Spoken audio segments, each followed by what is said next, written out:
Estamos na terceira mensagem em cima do livro do profeta Malaquias. Estamos a expor todo o livro do profeta Malaquias. É um livro curto, de apenas 4 capítulos. E os irmãos que ainda não leram, convido os irmãos a lerem nas suas casas, nas suas devocionais. Ok? A primeira mensagem foi no domingo passado, pela manhã. Nós falamos, o livro do profeta Malaquias, no capítulo 1, do verso 1 ao 5, tratou sobre o amor do Senhor pelo seu povo. Mas também o livro começa dizendo que é uma sentença de Deus contra Israel. O último livro do Antigo Testamento, o último profeta do Antigo Testamento, Malaquias, ele é levantado pelo Senhor para dizer que Deus está trazendo uma sentença contra o seu próprio povo. E Malaquias é um livro incrível, onde ele é escrito numa perspectiva de julgamento, de sentença mesmo, de Deus, só que é diferente de outros profetas, porque o profeta Malaquias, na sua abordagem, ele traz uma dialética, ele traz um diálogo. Sempre Deus traz a sentença para o povo em relação ao seu pecado, e o povo, por sua vez, retruca. O povo, por sua vez, não aceita a palavra do Senhor. E Deus traz a refutação final. Então, uma aplicação que nós já podemos tirar do livro do profeta Malaquias é entender que a palavra do Senhor é para a gente. E que nós não devemos refutá-la. Não, essa palavra não é para mim, essa palavra é para outra pessoa. Não, essa palavra é para você.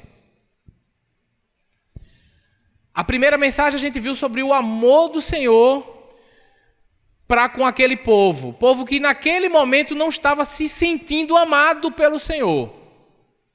O contexto de Malaquias é o seguinte: o povo de Israel volta do exílio babilônico e após 100 anos o livro do profeta Malaquias é escrito. E nesse tempo o povo está sendo oprimido pelo Império Persa. Então o povo tem que pagar altos impostos aos persas, não havia prosperidade financeira, era um tempo de muita dificuldade, era um tempo de reconstruir aquilo que os 70 anos de exílio causaram em Jerusalém. O templo já havia sido construído, só que o templo que havia sido construído, o segundo templo, comparado ao primeiro templo, o templo de Salomão, era apenas uma capela, muito pequeno. E aquele povo que antes do exílio tinha rei, nesse tempo aqui, ele está sendo governado pelos persas. Então, o povo não está se sentindo amado por Deus devido às difíceis circunstâncias. E Deus começa o livro dizendo: é uma sentença, mas eu amo vocês. É como aquele pai que disciplina o filho com amor. Que faz: eu preciso disciplinar você porque você está no caminho mau. E é meu papel de pai corrigir você. Eu não posso deixar você do jeito que você quer estar. Na segunda exposição foi hoje pela manhã. E nós vimos uma palavra duríssima, irmãos. Sentença de Deus contra os sacerdotes. Os cultos continuavam acontecendo, só que sem o zelo, sem o fervor. E, sobretudo, os cultos estavam acontecendo sem ser de acordo com a palavra de Deus. Deus, na sua palavra, ali no Pentateuco, ele descreve como ele quer ser adorado, nessa perspectiva da antiga aliança. E os sacerdotes estavam levando o povo à impiedade, levando o povo a um culto que não era um culto bíblico, chegando inclusive a oferecer animais cegos, mancos, animais roubados. Texto esse que a gente leu aí no nosso boletim. Esses animais eram prescrito em Deuteronômio que precisava ser perfeito para apontar para Cristo, o verdadeiro Cordeiro de Deus, perfeito, sem pecado, sem mancha, sem mácula, queria ser imolado no nosso lugar. Então, é uma mensagem duríssima, mas ao mesmo tempo uma mensagem amorosa de Deus. Porque Deus não quer que o seu povo pereça em seus pecados e delitos. Mas antes Deus quer que o povo se volte para Ele. Então hoje nós vamos ver a sentença de Deus contra os pecados de matrimônio e a vinda purificadora do Senhor. Então, se no templo o culto não estava sendo bíblico, se no templo o culto não estava sendo segundo a palavra do Senhor, nas casas das pessoas, as pessoas não estavam vivendo, as famílias não estavam agindo segundo a palavra do Senhor. E aí Deus confronta o seu povo, dizendo o seguinte: eu não vou aceitar o culto de vocês com esse comportamento na casa de vocês. Então, a gente vê dois momentos. Primeiro, o culto público, o culto solene, que é esse momento aqui onde estamos reunidos. Precisa sim ser de acordo com a palavra do Senhor. Mas também a nossa vida diária também precisa ser de acordo com a palavra do Senhor. O culto terá mais vida quando a sua vida for um culto. Existem questões que a gente faz na vida para adorar a Deus, para a glória de Deus, que a gente não pode fazer aqui nesse momento reunido em comunidade. Por exemplo, você pode lavar os pratos para a glória de Deus. Amém? Você pode. Quer comais, quer bebais, quer façais qualquer outra coisa, façam tudo para a glória de Deus. Você pode trabalhar, você deve trabalhar para a glória de Deus. Se você gosta de jogar futebol, você pode jogar futebol ali no seu lazer para a glória de Deus, né? Não chamar palavrão, ser uma pessoa que não bate no companheiro, né? Você faz para a glória de Deus. Mas essas atividades nós não podemos fazer aqui no culto, lógico. Porque no culto o Senhor prescreveu como Ele quer ser adorado aqui em comunidade. Então existe essa diferença. Se de manhã se hoje pela manhã nós vimos essa questão de como o culto deve funcionar conforme a palavra de Deus, como Deus prescreveu esse momento de adoração comunitária, agora nós vamos ver esse momento da vida como um ato de adoração a Deus. Então o culto, ele não acaba quando a gente sai daqui. Você continua adorando a Deus com a sua vida, vivendo para a glória de Deus, ok? Então quero convidar os irmãos a abrirem as suas Bíblias no livro de Malaquias, no capítulo 2, a partir do versículo 10. E nós vamos ler até o 3:5. Diz assim a palavra do Senhor: não temos nós todos o mesmo Pai? Malaquias capítulo 2, versículo 10. Não temos todos nós o mesmo Pai? Não nos criou o mesmo Deus? Por que então seremos desleais uns para com os outros, profanando a aliança de nossos pais? Judá tem sido infiel, e a abominação foi cometida em Israel e em Jerusalém, porque Judá profanou o santuário do Senhor, o qual ele ama, e se casou com a adoradora de Deus estrangeiro. O Senhor eliminará das tendas de Jacó aquele que fizer isso, seja ele quem for, mesmo que apresente ofertas ao Senhor dos Exércitos. A outra coisa que vocês fazem: cobrem de lágrimas o altar do Senhor com choros e gemidos, porque ele já não olha para a oferta, nem tem prazer, nem aceita com prazer. E vocês perguntam, por quê?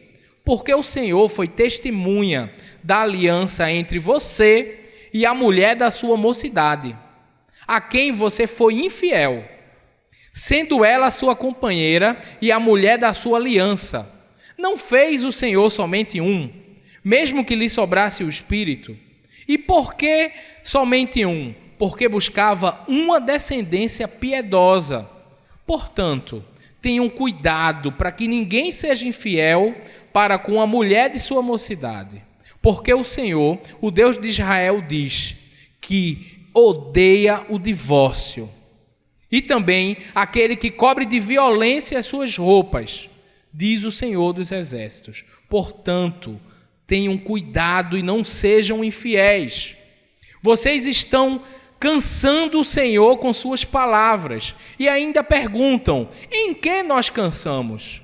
Nisso de dizerem: aqueles que fazem o mal passam por bons aos olhos do Senhor, e é destes que ele se agrada. Onde está o Deus da justiça? Eis que envio o meu mensageiro, que preparará o caminho diante de mim. De repente, o Senhor, a quem vocês buscam, virá ao seu templo. E o mensageiro da aliança, a quem vocês desejam, eis que ele vem, diz o Senhor dos Exércitos. Mas quem poderá suportar o dia da sua vinda? E quem poderá subsistir quando ele aparecer? Porque ele é como o fogo do ourives e como o sabão dos lavandeiros. Ele se assentará como derretedor e purificador de prata, purificará os filhos de Levi e os refinará como ouro e como prata. Eles trarão ao Senhor ofertas justas. Então a oferta de Judá e de Jerusalém será agradável ao Senhor, como nos dias da antiguidade e como nos primeiros anos. Virei até vocês para juízo. Terei pressa em testemunhar contra os feiticeiros, contra os adúlteros, contra os que juram falsamente, contra os que oprimem os trabalhadores, e as viúvas, contra os que oprimem os trabalhadores, as viúvas e os órfãos. Torcem o direito dos estrangeiros e não me temem, diz o Senhor dos Exércitos. Mantenha a tua Bíblia aberta. Vamos orar? Pai Santo, fiel é tua palavra, como foi cantado aqui. Ó Deus, glorifica o teu nome. Continua a glorificar o teu nome através da leitura, da explicação e da aplicação da tua palavra, ó Deus. Faz de mim alguém que só está falando a tua palavra, apenas um servo fiel da tua palavra. Também eu te peço por meus irmãos que estão nesse santuário aqui, nesse lugar voltado à adoração do Senhor, no templo. Que o Senhor prepare os corações, que o Senhor trabalhe nos corações, para que a tua mensagem seja ouvida, entendida, compreendida, e que o teu Espírito nos convença, Senhor, nos dê entendimento daquilo que precisamos mudar, daquilo que na verdade o Senhor quer mudar em nós. Tem misericórdia de nós, nos ajuda a simplesmente nos prostrar diante do Senhor e ouvir a tua palavra de repreensão, sem rebeldia. Em nome de Jesus, tira a rebeldia do nosso coração. Como foi cantado aqui, nos faz aprender a ouvir aquilo que nós não queremos ouvir, mas ainda assim te adorar, negar a nós mesmos, tomar a cruz e te seguir. Nos ajuda, Senhor, pois sem ti nós não podemos fazer nada. Em nome de Jesus te oramos. Amém. Queridos irmãos, texto bem interessante e muito útil, principalmente aos jovens. Jovens que ainda não casaram, principalmente vocês. Ou talvez adultos, que ainda não casaram. Essa parte aqui é muito importante e esse ensino muitas vezes tem sido pouco falado em nossas igrejas e para a nossa juventude. O texto começa falando sobre casamento misto. E esse é um assunto importantíssimo que a gente precisa entender. Então, do verso 10 ao verso 12, o Senhor ele está falando com seu povo sobre casamento misto entre um israelita e um pagão. Entendendo na perspectiva bíblica do Novo Testamento, o princípio, irmãos, continua o mesmo. A gente precisa aprender a entender o seguinte: a palavra de Deus ela é inspirada de capa a capa. Existem questões no Antigo Testamento que não é que perdeu o valor. Não. Mas foram cumpridas em Cristo. Inclusive, hoje na EBD, né, os jovens falaram sobre isso. Foi maravilhoso. Por exemplo, a questão da circuncisão. Por que a gente não pratica a circuncisão? É porque a circuncisão não tem valor? Não. É porque agora chegou o que é perfeito. Todos os crentes são circuncidados. Só que não na carne, no coração. É o selo do Espírito. É a marca que Deus dá ao seu povo. Então as coisas do Antigo Testamento, o autor de Hebreus vai falar, que é como uma sombra daquilo que haveria de ser. Mas nenhum tio cai da lei. Mas ela se cumpre em Cristo. Ok, meus irmãos? Então, e o princípio eterno da palavra de Deus, observem isso. Ela é perpétua, ela é para sempre. Inclusive sobre casamento misto e sobre sociedade entre um crente e um descrente, o apóstolo Paulo fala aos Coríntios. Daqui a pouco a gente vai lá olhar. Então, assim, meus irmãos, a gente está tratando de princípio da palavra de Deus. A gente entende que existe uma distância do autor e seus ouvintes. E existe uma questão chamada de administração de aliança. Hoje pela manhã a gente leu entendendo que... a gente leu a palavra entendendo que os sacerdotes sacrificavam animais cegos. E não era para sacrificar animal cego defeituoso. Era para sacrificar um animal perfeito. Hoje sacrificamos animais? Não. Por quê? Porque o sacrifício perdeu a importância? Não. Porque o sacrifício é mais importante que tudo. Porque por meio do sacrifício do Cordeiro de Deus que tira o pecado do mundo, todos nós somos o quê? Aceitos por Deus, lavados e remidos no seu sangue. Então entenda, meus irmãos, o princípio permanece. Entende? Vamos observar o texto do coração aberto. Versículo 10 ao versículo 12. Vamos ler aqui devagar. Não temos nós todos o mesmo Pai? Não nos criou o mesmo Deus? Por que então seremos desleais uns para com os outros, profanando a aliança dos seus pais? Judá tem sido infiel e a abominação foi cometida em Israel e em Jerusalém. Porque Judá profanou o santuário do Senhor, o qual ele ama, e se casou com uma adoradora de Deus estranho. Então, assim, o que é que o texto está falando? Casamento misto. Você que ainda não casou, nem ouse se casar com um não crente. Não ouse casar com alguém que não é convertido em Jesus. Por motivos muito simples, irmãos. Porque possivelmente domingo você vai querer vir para a igreja, a pessoa pode querer ir para o pagode. Porque quando for educar os filhos,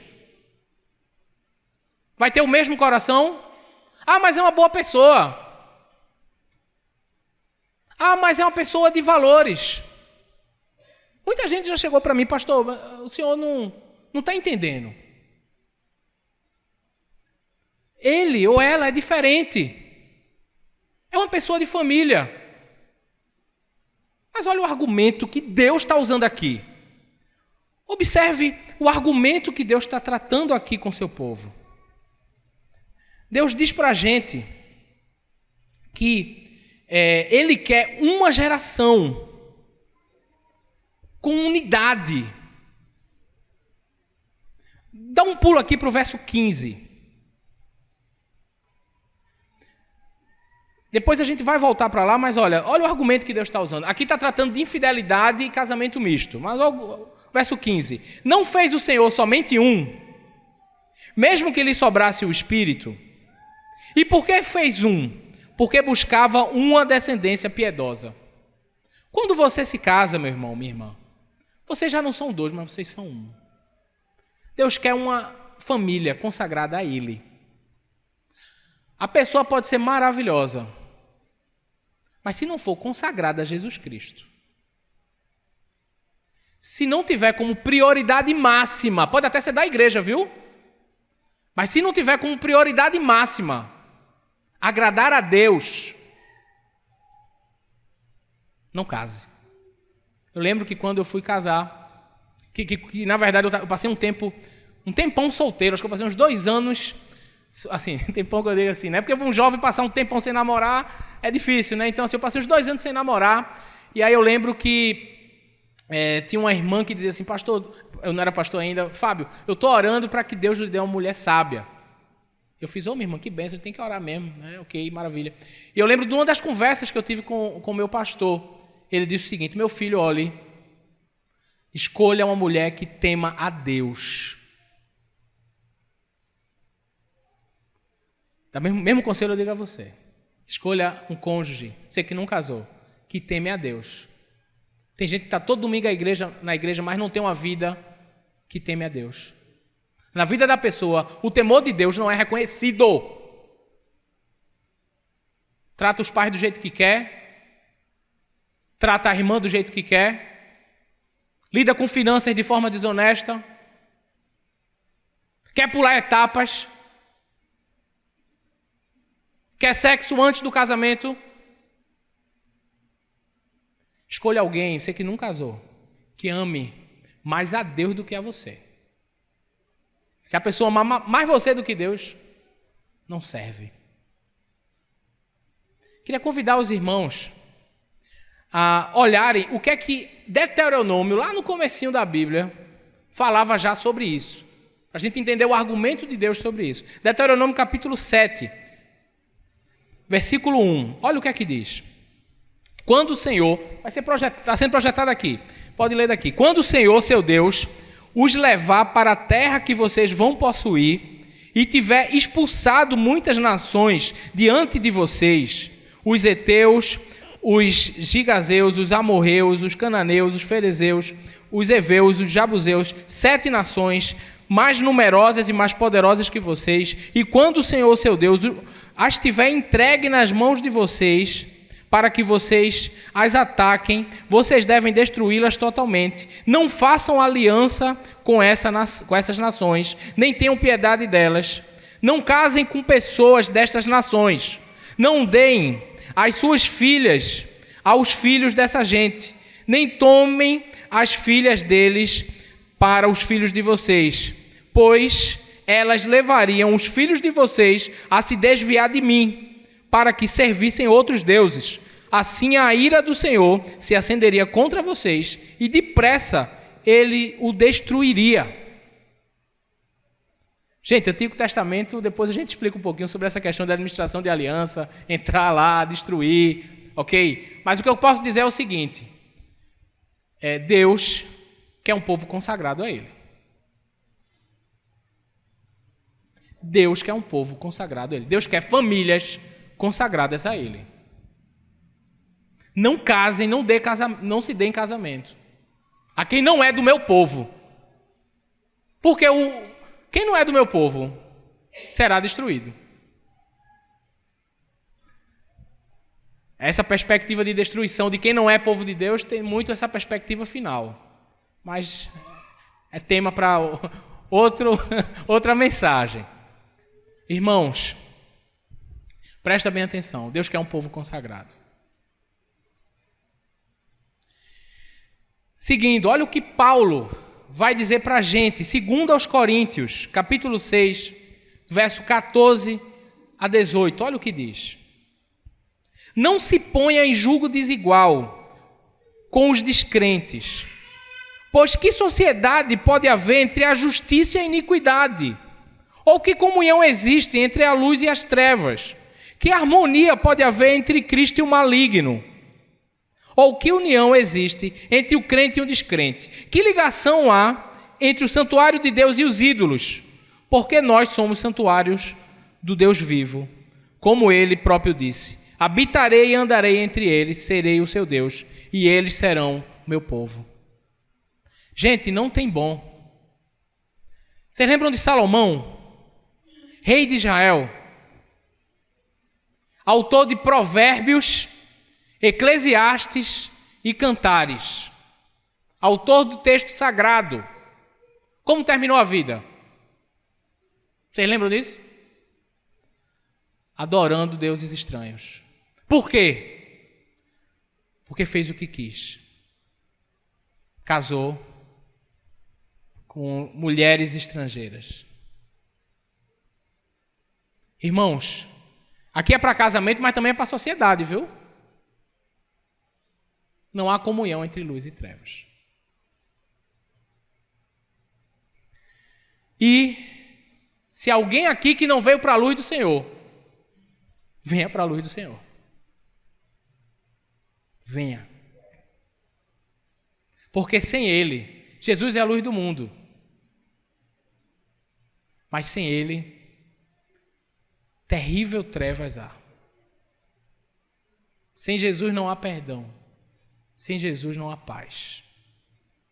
Ele é o nosso perdão. Ele é a nossa paz. Ele é a nossa esperança. Queridos, seguindo em diante, versículo 13 ao versículo 16. Deus vai dizer ao seu povo que não aceitará o culto deles, porque entre eles há adultério, entre eles há violência doméstica e entre eles há também divórcio. Antes da gente continuar, eu quero só trazer uma palavra aqui para alguém que já casou e talvez tenha um cônjuge descrente. Ok? Esqueci de falar isso, é muito importante. Tem um texto na Bíblia que trata isso muito bem. Se você já casou, tem um cônjuge descrente, o apóstolo Paulo diz para você não se separar. Viva com ele. Agora, esse texto, vamos abrir aqui, vamos voltar um pouquinho. 1 Coríntios 7, do 10 ao 15, Paulo trata isso bem. Então, é legal observar o seguinte, que esse texto aqui, você pode olhar o contexto, eu não vou trabalhar isso agora, mas se você olhar esse contexto aqui, não é de crentes que casaram com não crentes. É de não crentes que eram casados e que um se converte. Ok? Depois você olha lá o texto e observa isso. E o texto inclusive diz que cada um deve viver de acordo com o seu chamado. Se você foi chamado casado, viva como casado. Por aí vai.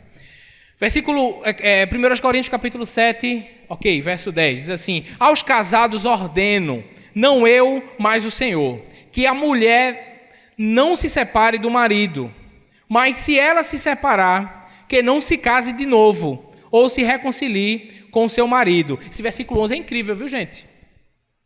Que não separe, mas se separar, case de novo não, viu? Case de novo não. Ou se reconcilia ou fica sem casar. O problema é que hoje a gente quer fazer do jeito da gente, né? A gente casa e descasa. Pensa nisso. Seguindo, verso 12. Aos outros digo eu, não o Senhor.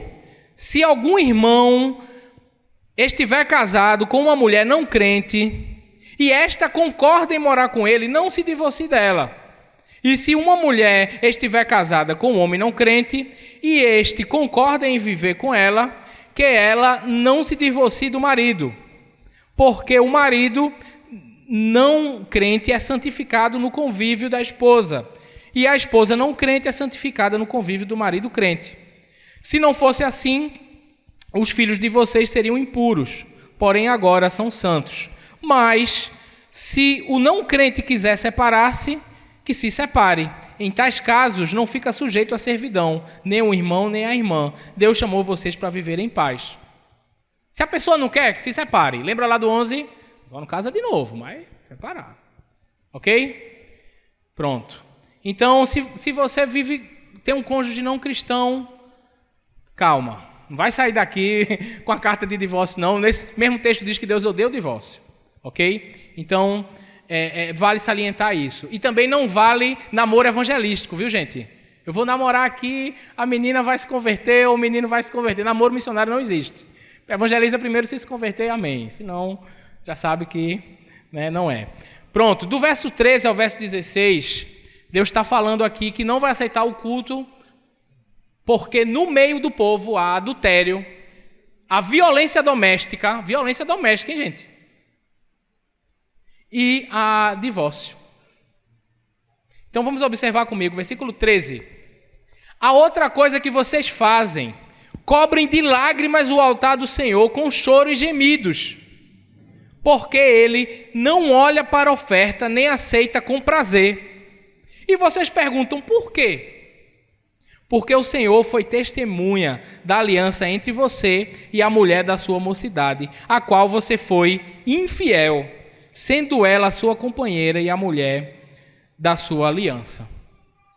Então Deus está dizendo, olha, presta bem atenção. Aquela aliança lá que vocês fizeram, eu fui a testemunha. Irmãos, quando a gente comparece diante do Senhor para fazer uma aliança de casamento, essa aliança é vitalícia. Enquanto durar a vida, está lá. Essa aliança aponta para algo muito maior. Aponta para o relacionamento entre Cristo e a igreja. Aponta, e eu já falei isso aqui em outro momento,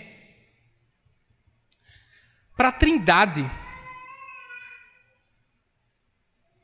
Jesus diz, eu e o Pai, nós somos um. A Trindade pode ser ilustrada com o quê? Muitas vezes a gente tem boas ideias para ilustrar a Trindade, né? Por exemplo, eu já ouvi uma ideia que eu achei muito interessante. É uma boa ideia, mas não é bíblica. Que a água, né, ilustra a Trindade, porque a água tem um estado líquido, sólido e gasoso. É uma coisa inteligente. Né? É a mesma água, mas é líquido, é sólido e gasoso, mas não é bíblico. Quando a gente entende a Trindade, 3 deuses em um, 3 pessoas feitas em um, eu e o Pai somos um. O que é um na Bíblia? Por isso, bota aí por favor, Duda. Gênesis 2, 14. 2:24. O que é um na Bíblia? Por isso, o homem deixa pai e mãe e se une à sua mulher, tornando-se 2, uma só carne. Não é mais 2, é um. O casamento é algo terreno, que aponta para algo muito mais além. A Bíblia começa com casamento e termina com casamento.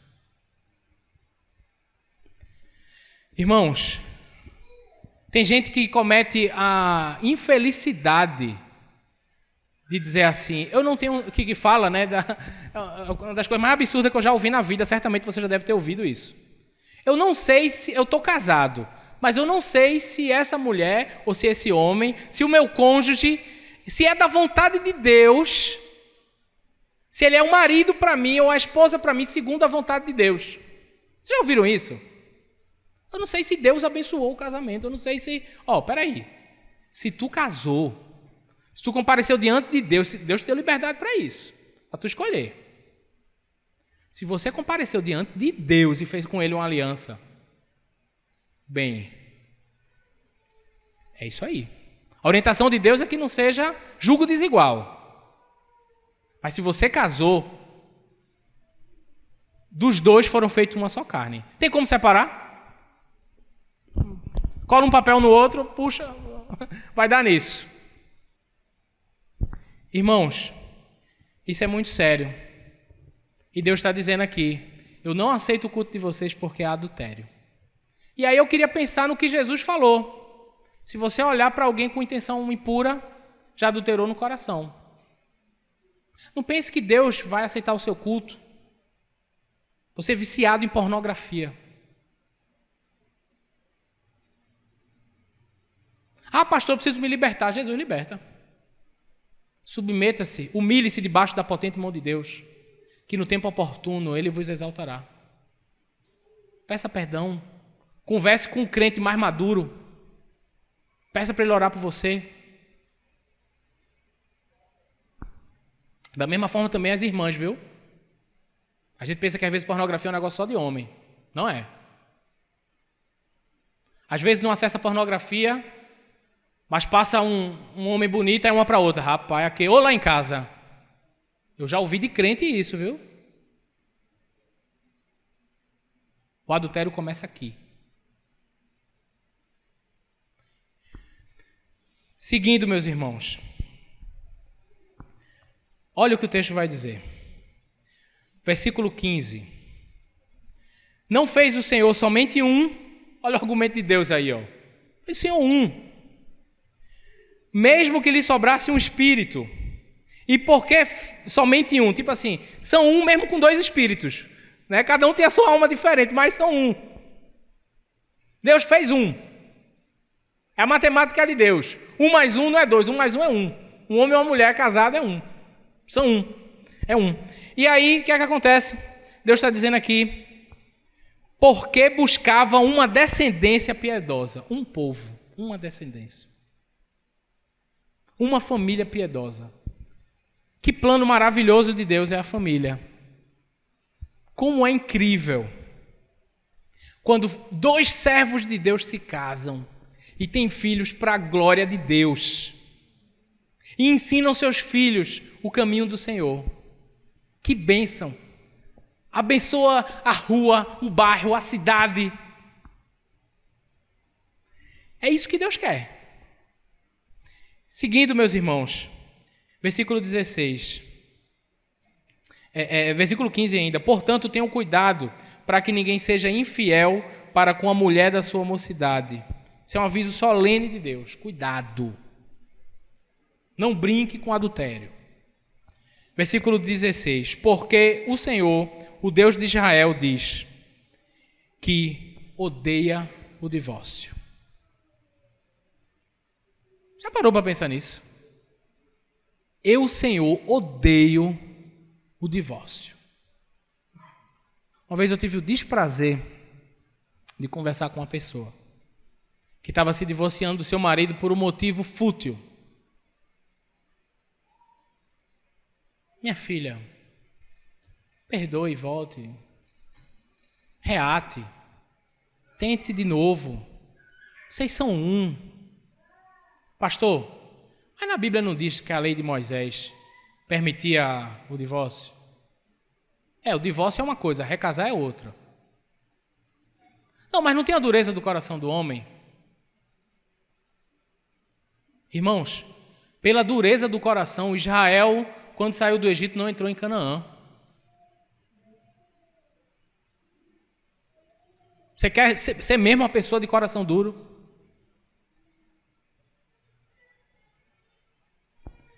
E não só isso. Versículo 16. Porque o Senhor, o Deus de Israel, diz que odeia o divórcio. Também aquele que cobre de violência as suas roupas. Que violência é essa aqui? Doméstica.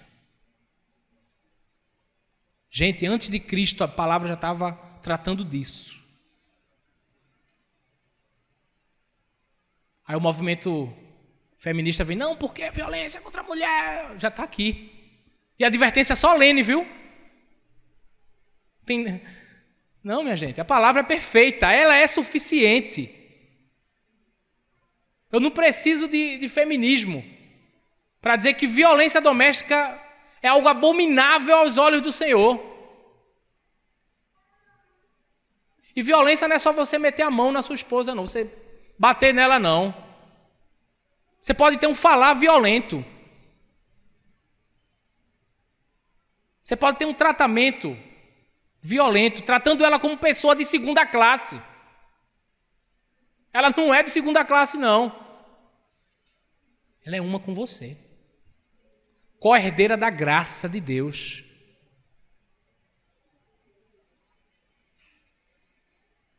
E não adianta vir no templo chorar, levantar as mãos.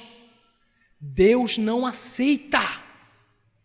Ah, pastor, esse Antigo Testamento é nada. É princípio eterno da palavra de Deus. 1 Pedro capítulo 3, versículo 7. Olha o que o Senhor fala.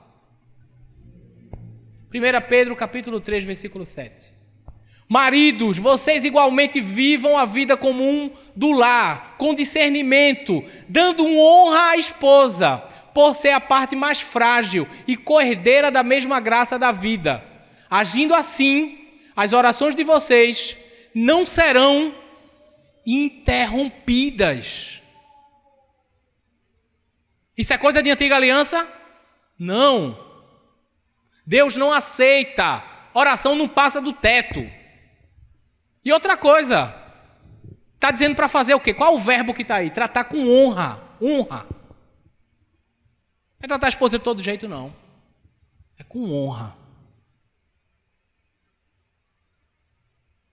Se você quer que o Senhor ouça você, e se você tem tratado sua esposa de todo jeito, se arrependa. Peça perdão a Deus, mas também peça perdão a ela. Maridos, vocês são os líderes da casa de vocês. Vocês podem liderar a casa de vocês de acordo com a palavra do Senhor. Mas vocês podem guiar a família de vocês para o inferno. Sabe qual é a pessoa que eu tenho mais dificuldade de conversar? Sabe qual é o tipo de jovem que eu mais tenho dificuldade de conversar? Que eu digo, meu Deus do céu, como é difícil. São filhos de crentes que dão mau testemunho. Que diz assim, pastor, é difícil para mim acreditar. Porque se for para ser um crente como meu pai, como minha mãe, a gente está batendo muito nos homens, mas as mulheres também têm sua participação e são igualmente pecadoras, viu? Todos pecaram. Para ser um crente como meu pai ou como minha mãe, prefiro não ser. Irmãos, isso é muito sério. Esposas, da mesma forma, honrem seus maridos. Da mesma forma, amem seus maridos. Respeitem seus maridos. Não traiam seus maridos. Não tratem eles também como pessoas de segunda classe. O movimento feminista está aí para inverter as coisas. Se arrependam em nome de Jesus. Peça perdão a Deus, mas também peça perdão ao seu marido. E é muito incrível que como o texto vai terminar, né? Versículo 16, ele fala assim, Malaquias 2,16, ele vai repetir diversas vezes a expressão Senhor dos Exércitos. Malaquias 2,16, Duda. Pronto, tá aí. Diz o Senhor dos Exércitos. Se repete, nossa, mais de 10 vezes nesse livro. Diz o Senhor dos Exércitos. Diz o Deus Todo-Poderoso, que é o Senhor dos exércitos das estrelas do céu e que é o comandante do seu povo. Ouçam a voz do capitão de vocês. Ouçam a voz do general, do Senhor, dos exércitos. Conheçam Ele e vivam para a glória dEle. Adorem ao Senhor com entendimento, seja na igreja, seja na sua casa, seja na sua forma de se relacionar com seu cônjuge ou com seus filhos. Versículo 7 ao versículo 3, 5, vai tratar de outro problema desse povo. Vai tratar da questão dos pressupostos equivocados desses primeiros ouvintes de Malaquias. Esse povo, eles estão com um conceito equivocado sobre Deus, com um conceito não bíblico acerca do Senhor dos Exércitos. Volta de novo o tema da injustiça. O povo está sofrendo, padecendo na mão dos persas e diz assim, Deus não se importa com a justiça. Deus deixou as coisas correrem soltas. Deus não tem mais a rédea e o controle nas mãos. Só que Deus está respondendo a esse povo, dizendo, haverá um dia de purificação para os que me buscam. E haverá um dia de juízo para os ímpios. Haverá um dia final. E essa é a nossa esperança. Vamos observar? Versículo 17, olha o que é que diz. E lembra da questão da dialética? Deus traz a palavra do povo, a refutação do povo e Deus dá a palavra final. Observa comigo. Vocês estão cansando o Senhor com as suas palavras e ainda perguntam, em que estamos nós o cansando? Então aquele povo dava uma de que não era com ele. Em que eu estou fazendo nada com Deus? Sou uma pessoa tão boa mesmo? Gente, o que é que eu estou fazendo? Isso é pecado, é? O que é que eu estou fazendo de pecado? Eu não sou assim, não. Nisso de dizerem, aqueles que fazem o mal passam por bons aos olhos do Senhor, e é desses que ele se agrada. Olha que coisa pesada. Deus gosta dos que praticam o mal. Eles fazem o mal e se dão bem? Oxente. Aí, ó, eles fazem o mal e é abençoado. Eles fazem o mal e... Abençoado não, né? Abençoado é outra coisa. Eles fazem o mal e prosperam. Deus gosta desses. Olha que pressuposto equivocado. Ou, onde está o Deus da justiça? Cadê o Deus da justiça? O negócio está correndo solto aqui, dando tudo errado. E olha o que Deus diz. Vocês estão me cansando pensando nisso. Vocês estão com a visão apenas do aqui e agora. Esse não é o fim da história. Olhe para o fim da história. E o livro de Malaquias, meus irmãos, é um convite para a gente olhar numa perspectiva final. Se o livro começa falando da sentença do Senhor, termina falando da sentença do juízo final. Inclusive para os que temem ao Senhor, nascerá o sol da justiça, trazendo a salvação em suas asas, e nós saltaremos de alegria, como um bezerrinho que é solto da estribaria. Olha que coisa linda. Mas para os que não temem ao Senhor, é juízo. É fogo de juízo. E olha o que diz o capítulo 3, verso 1. Olha como Deus vai tratar essa questão, essa falácia, essa maledicência do povo contra o próprio Deus. Porque Deus, meus irmãos, não deixa impune. Deus não deixa passar. Ninguém que está errado se passa por certo. Diante de Deus, não. Você passa diante dos homens. Mas diante de Deus, quem está errado, ainda que todos digam que está certo. Deus não... E eu falei isso na primeira exposição, no domingo passado pela manhã. Deus não deixa o pecado impune. Até quando Ele nos perdoa, esse pecado foi totalmente pago por derramamento de sangue do seu Filho. Deus não deixou impune, não. Deus pagou a nossa dívida em Jesus. Mas impune não está. O inocente morreu por todos os culpados. E olha o que o texto diz. Como Deus vai tratar essa falácia. Eis que envio o meu mensageiro que preparará o caminho diante de mim. O texto está tratando de João Batista. Mais na frente vai falar de João Batista também, mas não hoje, aí fica para próximo domingo, tá bom? No próximo domingo a gente finaliza Malaquias. Olha só, eis que o meu mensageiro que preparará o caminho diante de mim. E de repente, o Senhor, a quem vocês buscam, virá ao seu templo. Gente, é muito lindo isso aqui. O mensageiro da aliança, o que vocês desejam, eis que ele vem. Então observa comigo. O livro do profeta Ageu, vou sair um pouquinho, vou para Ageu e depois retorno.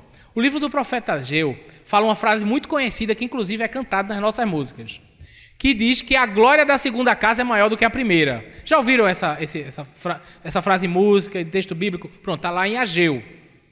O povo constrói o templo, só que o templo, como eu falei no começo, é bem pequenininho em comparação ao templo que foi destruído pelos babilônios. Só que Ageu ele vai dizer o seguinte, irmãos, a glória da segunda casa é maior do que a primeira. Por quê? Porque a glória da segunda casa, do templo, do segundo templo que foi construído em Israel, é maior, não é porque é mais luxuoso, é porque o próprio Deus A quem... Olha o que o texto diz. O Senhor, a quem vocês buscam, virá ao seu templo. Deus, o Verbo, se fez carne e andou entre nós. Jesus Cristo. Jesus de Nazaré. Deus que se fez homem. Foi ensinar onde? No templo. A glória da segunda casa é maior do que a primeira, não é pelo luxo, mas é por quem estava lá. Jesus.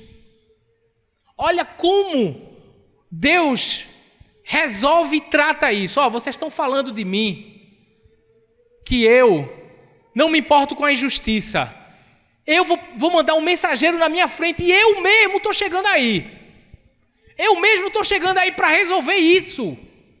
Para resolver a injustiça de vocês. Gente, isso é incrível. E o texto vai continuar dizendo o porquê do Senhor vai vir. Olha só o que diz verso 2. Mas quem poderá suportar o dia da sua vinda? E quem poderá subsistir quando ele aparecer? Ele quem? O Senhor que viria no templo, Jesus. Porque ele é como o fogo do ourives. O que é que o fogo do ourives faz com o ouro? O que é que faz? Purifica. E como o sabão do lavandeiro. O que é que o sabão faz quando ele está lavando roupa? Purifica, lava. A vinda de Jesus é a vinda purificadora. Bem, a primeira vinda. Ele vem para purificar o povo dos seus pecados. Olha o que Deus está dizendo. Eu vou, mas eu vou para purificar vocês. Deus ama o seu povo. Mesmo o povo errado. Mesmo o povo com um pressuposto errado acerca do próprio Deus. Mesmo com esses pecados, Deus ama. Agora Deus quer purificar.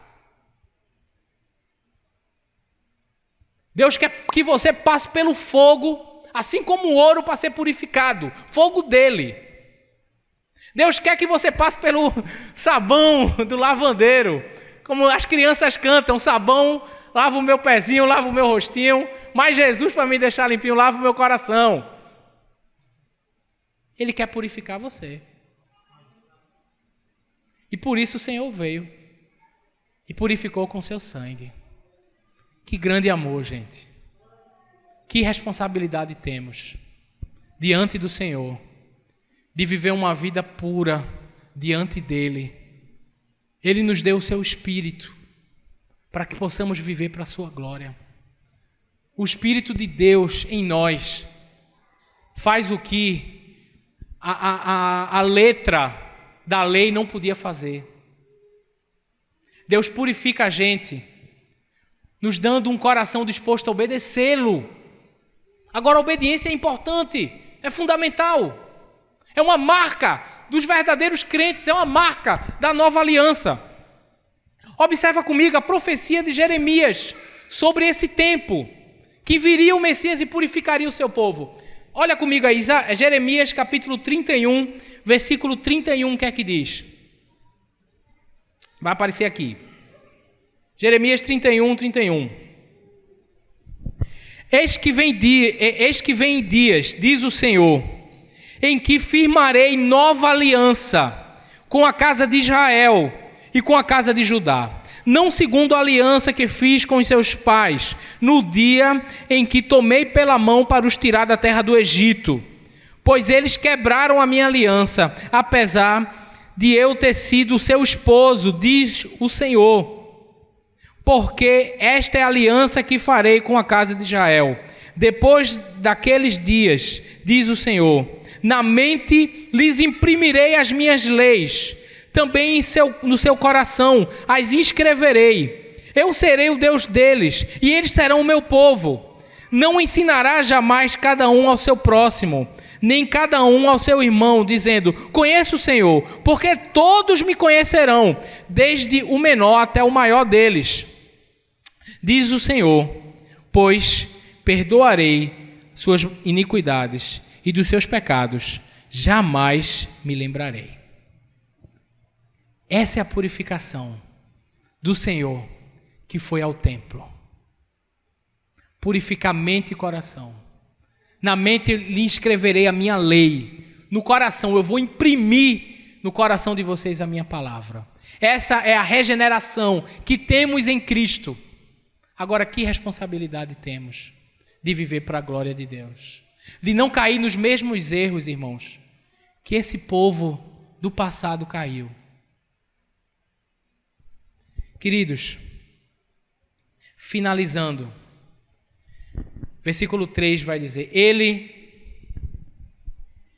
se assentará como derretedor e purificador de prata. Purificará os filhos de Levi. Se você veio hoje de manhã, você sabe que os filhos de Levi são os levitas, os sacerdotes, quem serve no templo. Purificará, refinará como o ouro e como a prata. Eles trarão ao Senhor as ofertas justas.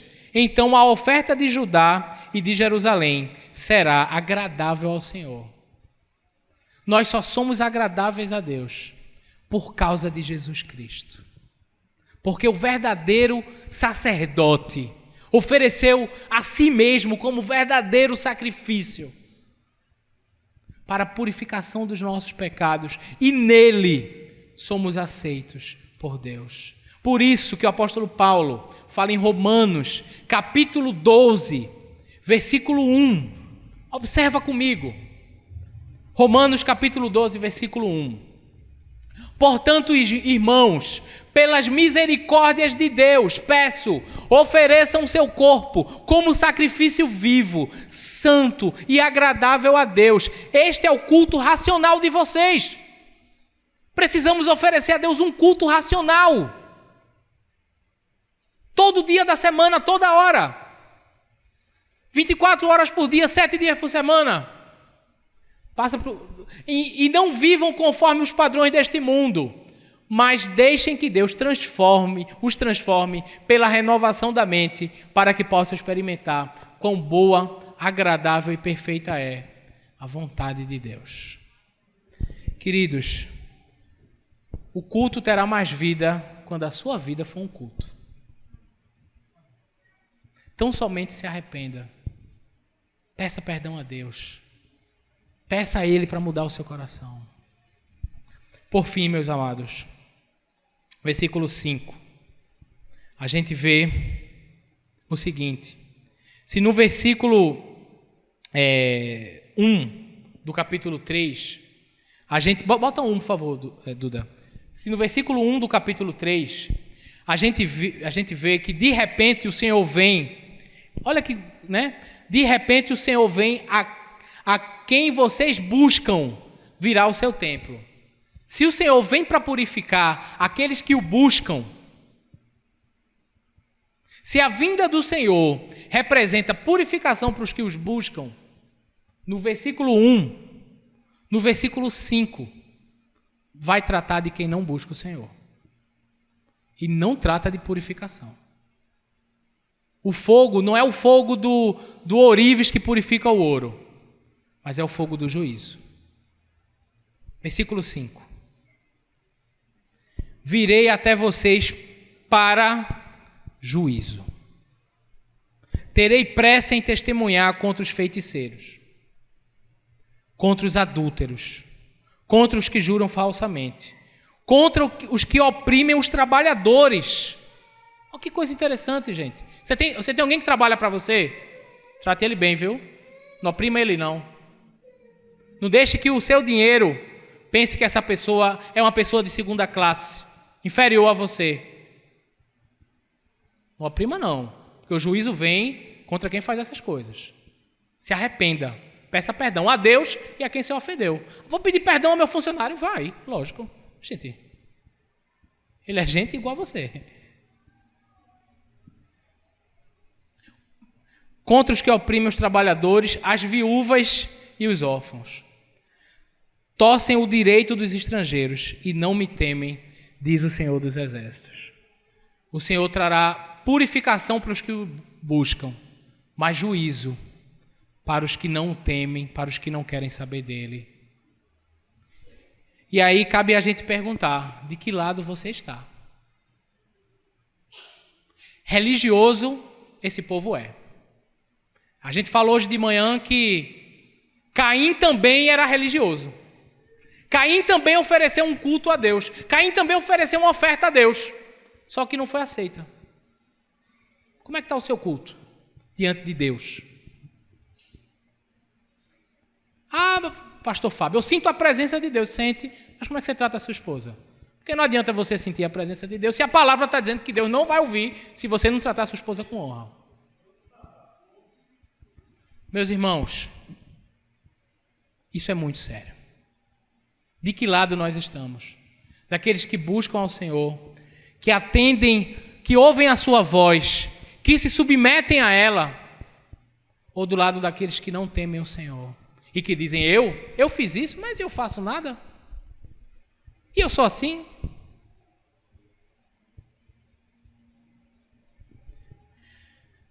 Isso é muito sério.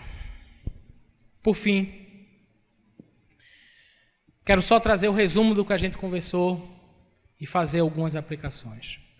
Deus não aceitará o seu culto se você não viver de acordo com a sua palavra. Ele purificará os que o buscam, mas trará juízo sobre os ímpios. Como você tem tratado o seu cônjuge? É uma aplicação que podemos fazer.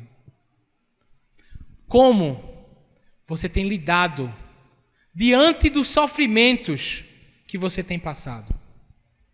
Queridos, nesse mundo tereis aflições.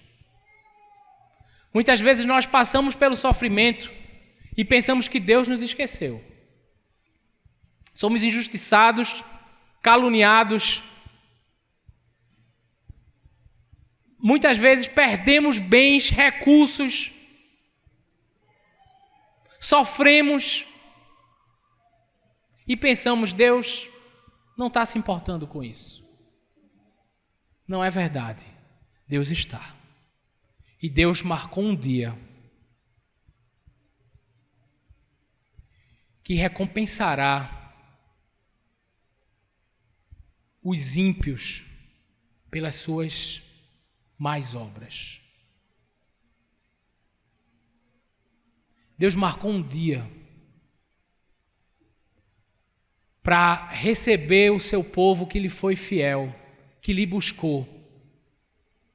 Dia esse que será juízo para os ímpios, para os que não escutam a voz do Senhor, para os que são teimosos em seus próprios pecados e delitos,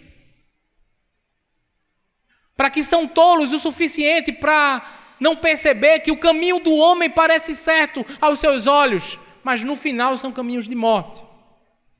Mas para aqueles que ouviram a palavra do Senhor, que se submeteram, que creram em Jesus Cristo, que foram transformados pela palavra, pelo Espírito, e que andam em novidade de vida em Jesus, frutificando, irmãos. Crente dá fruto. Naquele dia, virão pessoas de igreja e dizer, Senhor, em teu nome, expeli demônios, em teu nome curei, em teu nome profetizei, preguei inclusive. E o Senhor dirá, apartai-vos de mim, não os conheço. O contexto onde essa frase é falada, no Sermão do Monte, Mateus capítulo 7, Jesus diz, se conhece uma árvore pelo seu fruto.